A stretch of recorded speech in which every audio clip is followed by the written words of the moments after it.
dibayar 100 juta pun saya tidak mau. Soalnya udah bawa-bawa kampung. Karena bukan itu pengancaman karena belum jam 7. Karena saya baru pulang dari. Kalau jam 7 itu bisa dilepas. Apalagi bapak ini laki-laki, karena perempuan. Pantas gak seorang bapak yang kita anggap sebagai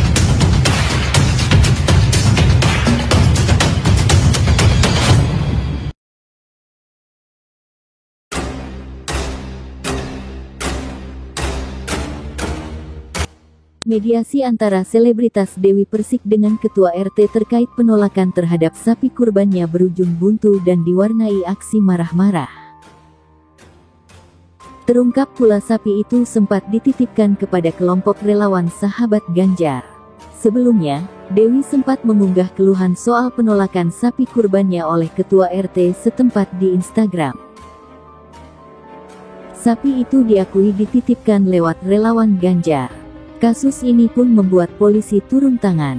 Mediasi antara kedua pihak pun digelar di sebuah masjid di Cilandak, Jakarta Selatan, Kamis 29/6. Namun, upaya tersebut berujung buntu dengan Dewi yang tampak marah-marah saat pertemuan tersebut. Ketika mediasi, terdengar teriakan-teriakan yang dilontarkan Dewi. Sejumlah orang di ruang mediasi pun mencoba menenangkan Dewi. RT kok marah-marah? Saya punya niat baik, saya sudah 5 tahun buat warga semua, teriak Dewi ketika mediasi, dikutip dari Detikcom. Beberapa orang di ruang mencoba menenangkan Dewi. Teriakan Dewi itu pun disambut sorakan warga yang menyaksikan proses tersebut. Ramai-ramai mereka mengabadikan momen kemarahan Dewi dengan ponselnya masing-masing. Pertemuan itu tuntas pukul 17:01 waktu Indonesia Barat. Dewi lebih dulu turun dari lantai 2 masjid tempat mediasi dilakukan. Belum ada, enggak ada solusi, enggak ada titik terang. Orang saya dibentak kok, ya saya ngamuklah, saya marah. Saya punya niat baik, enggak ada saya niat politik-politikan, aku Dewi, sambil menangis usai mediasi di lokasi, Kamis 29/6. Terlepas dari itu, Dewi Persik berharap polemik sapi kurbannya bisa menjadi contoh. Dia ingin masalah antara warga dengan Ketua RT atau Ketua RW tidak sampai melibatkan emosi. Seandainya ada sesuatu yang tidak berkenan di hati, nggak harus dibawa emosi, langsung tanyakan ke warganya, ucapnya. Di lain pihak, Wakil Ketua RT 06 Abdi mengatakan dalam pertemuan itu Dewi masih kukuh dengan egonya dan tidak ingin mencari tahu lebih lanjut terkait akar masalah ini. Kita bukan enggak mau memberikan statement, tapi pertemuan ini deadlock. Dengan profil Dewi ini dengan egonya, dan dia maunya apa yang mau dikatakan itu benar. Jadi saya sampaikan di sini melalui Pak RT, pertemuan ini deadlock, cetusnya. Kemudian beliau, Dewi, tidak mau untuk tabayun dalam hal ini. Meski demikian, pihaknya menutup kemungkinan meminta maaf jika ada kesalahan. Senada, Ketua RT 06 Malkan mengaku tak terpikir untuk melakukan mediasi lanjutan. Saya enggak pernah terpikir mediasi lanjutan karena saya enggak buat statement di media manapun, karena saya enggak mau melawan orang yang lagi emosi, urainya. Mbak Dewi Persik memang menitipkan hewan kurbannya kepada sahabat Ganjar untuk proses penyembelihan dan pemotongannya hingga siap dibagikan dan disalurkan kepada yang berhak menerimanya, ungkap Humas DPP sahabat Ganjar Indah Cahyani Putri, Kamis 29/6 dikutip dari Detikcom. Pihaknya mengaku tidak mengetahui polemik penolakan sapi kurban Dewi Persik oleh seorang ketua RT. Sahabat Ganjar mengaku hanya membantu penyembelihan hingga daging dan penyalurannya. Untuk masalah itu kami sahabat Ganjar tidak mengetahuinya. Kami hanya membantu proses yang tadi saya sampaikan, tandas dia. Harga diri saya dibayar 100 juta pun saya tidak mau. Soalnya udah bawa-bawa kampung ini. Dan sudah mencemarkan nama.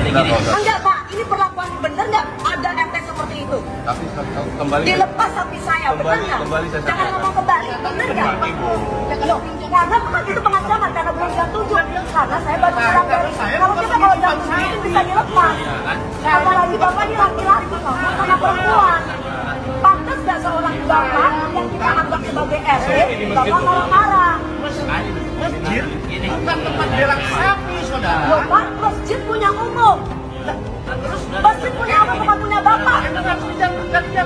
Loh, sebentar dulu orang saya berusaha dengan Pak Ustadz, kok sampai yang marah-marah. Pak Ustadznya aja nggak masalah kok. Kok ada yang marah-marah? Saya marah karena saya begini. Ya bapak itu bapak, bukan marah-marah. Harusnya bisa ngayomi. Harusnya ngomong ke dia. Ngayomi, kamu tuh RT. Kok kamu tuh RT tapi tidak bisa mengayomi? Ini mau dilanjut apa enggak? Udah gini. Bu, ibu jangan. Iya. Mohon maaf ya. Di sini kita nggak ada sama sekali. Aduh, boy. Pak, itu kan dari sini aja kita bisa lihat. Kita mau cari Kita bisa lihat karena kita ada apa. Lihat. Dari sini kita bisa lihat RT kita kayak apa. Bener nggak RT kayak begini dipilih? Hah?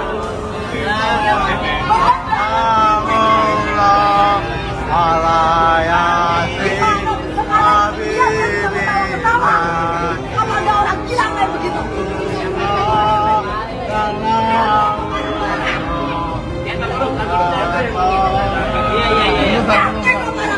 Kenapa sapinya itu diangkat gitu. Dan di situ pun juga sudah jelas semuanya bahwa di sini ada miss-nya itu adalah mengenai Pak Ustadz sama Pak RT-nya yang tidak ada komunikasi. Yang saya lihat itu seperti itu. Tidak ada komunikasinya itu. Yang membuat saya kecewa adalah sikap dari Pak RT-nya sendiri terhadap Pak RT maupun orang-orang kita. Maksud saya seandainya pun kecewa, kan sekali lagi bahwa sapinya itu bukan untuk saya atau orang lain, semua untuk warga di sini. Niat saya tuh baik loh, niat saya tuh baik, nggak ada unsur politik ataupun apa, dan itu sudah saya lakukan 5 tahun. Saya tinggal di sini tuh 5 tahun, 4 tahun tinggal di sini, 1 tahun nggak tinggal di sini. Saya sering di sini aja, saya masih berhubungan. Pertama saya pernah saya melakukan itu bersama Pak Ustadz, dalam arti melakukan sembako, memberikan sembako, memberikan daging itu pertama kali tahun 2000 pada waktu pandemi. Itu ada Pak RT. Setelah itu banyak keluhan dari para warga ke saya mengatakan bahwa sembakonya saya tidak mendapatkan sembako, Bu, tidak rata lah, yang tidak begini, tidak begitu. Padahal saya itu RT tempatnya Bu Dewi, justru yang dapat kadang RT lain. Akhirnya saya cari solusi sendiri. Saya curhat sama Pak Ustadz, terus Pak Ustadz mengatakan ya udah langsung saja ke saya, Bu, biar saya nanti akan list orang-orangnya. Bukan saya yang minta list, dari Pak RT-nya sendiri yang memang menginisiatifkan untuk memberikan list. Bu, saya list ya Bu, nah dari list itu dikuponin gitu loh Mbak. Karena kan yang saya tahu yang namanya sembako, entah itu Idul Fitri ataupun Idul Adha, itu kan buat orang-orang yang tidak mampu. Kalaupun kita mau makan juga nggak apa-apa, tapi kan bukan yang pesta buat makan sendiri, tapi lebih mengutamakan orang-orang yang tidak mampu. Makanya saya selalu berhubungan dengan Pak Ustadz, dan mungkin kalau mau jadi saksi, warga-warga di sini jadi saksi kok. Dari awal saya tinggal di sini, saya berhubungan dengan Pak Ustadznya itu yang memang udah dari door to door, bukan baru sekarang. Ya udah cuma sebatas itu. Saya memang tidak kasih alamat rumah saya. Saya kasih alamatnya masjid sebelakang rumah aja ya Pak, biar nanti berhubungan dengan Pak Ustadz. Itu poinnya. Setelah itu nanti akan ada orang kita yang akan ngambil sapinya, itu doang. Nah, tapi sapi itu bukan untuk saya, untuk warga di sini, saudara-saudara saya. Dan itu saya lakukan bukan hanya sekali, tapi sudah dari tahun sebelumnya sudah pernah saya lakukan. Dan tidak ada politik-politikan, dan kami tidak ada nyebutin nama kubu lain dari dia, tidak ada sama sekali. Terus ketika saya tuh live dan akhirnya saya memberikan caption, karena di situ banyak sekali yang berkomentar tentang politik. Akhirnya saya bilang,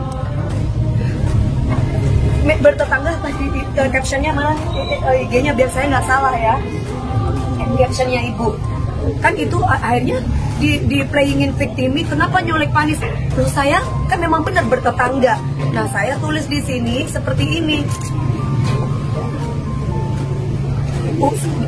apa karena bertetangga sama Pak Anies Baswedan gitu doang. Terus kemudian banyak di situ bertebaran dan yang lain-lain ngomongin tentang politik. Jadi saya bingung gitu loh. Politik apa? Orang saya dari dulu mungkin kalau tanya sama warga nggak ada politik-politik dan nggak ada menyebutkan nama kubu siapapun di kami itu nggak ada. Itu loh Mbak. Jadi saya merasa bahwa ini apa-apaan sih Pak? Tadi sampai marah ngamuk-ngamukan sama Pak Topan. Sampai Pak Topan bilang gini, Bapak kan memang bentak-bentak saya. Bilang sama bos kamu, sampai kayak begitu. Bilang sama bos kamu, warga kita tidak kekurangan daging dan tidak butuh daging. Saya punya niat baik loh. Kenapa saya tadi marah seperti itu? Dia bentak-bentak saya lagi. Ngomong masalah ras lah yang sebelahnya, kita orang Betawi, nggak ada mau orang Betawi, mau orang Madura, semua sama. Jangan pernah berbicara ras, jangan pernah berbicara tentang agama, nggak ada. Niat saya ibadah, niat saya tuh baik, niat saya tuh memang dari dulu saya lakukan bukan cuma sekali. Tolong teman-teman luruskan ini. Ini saya lakukan bukan cuma sekali. Kenapa sampai viral dan kenapa sampai ngoceh di sosmed? Karena ketika saya live itu banyak bertebaran di situ menanyakan tentang kenapa sapinya diangkut. Saya punya niat baik loh Mas. Dan saya cuma menyayangkan sikapnya Pak RT. Kenapa harus bentak-bentak? Kenapa harus marah-marah? Saya perempuan.